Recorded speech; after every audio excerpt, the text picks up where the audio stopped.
ஹாரூன் ரஷீத் ரஹ்மத்துல்லாஹி அலைஹி மிகப்பெரிய மன்னர், மிகப்பெரிய செல்வ சீமாட்டி.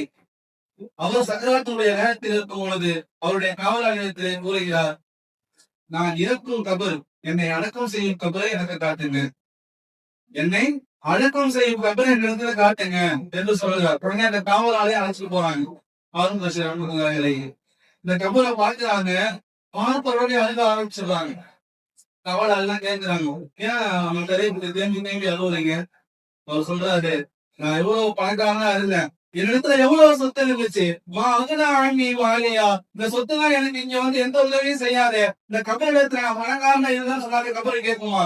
அதனை நினைத்து அதில் என்று சொன்னார்கள். இரண்டாவதாக சொன்னார்கள், அண்ணி சுல்தானியா, நான் மிகப்பெரிய மன்னராக இருந்தேனே, அதை இந்த கபரிடத்துல சொன்ன அந்த கபரை கேட்குமா? இந்த கபரை கேட்குமா? அதனை நினைத்து அழுகிறேன் என்று அவர்கள் சொன்னார்கள் என்று சொன்னான். இன்று நாம் எப்படி வாழ்ந்து கொண்டிருக்கிறோம்? ரசூல் ஸல்லல்லாஹு அலைஹி வஸல்லம் அவர்கள் சொன்னார்கள், இல்லாம அக்கல்த ஃபஅஃனைத அவ் லபித்த ஃபஅபரைத, உண்டு கழித்ததை தவிர, உடுத்தி கிழித்ததை தவிர வேறு எதுவுமே நாம் எடுத்து போறது கிடையாது.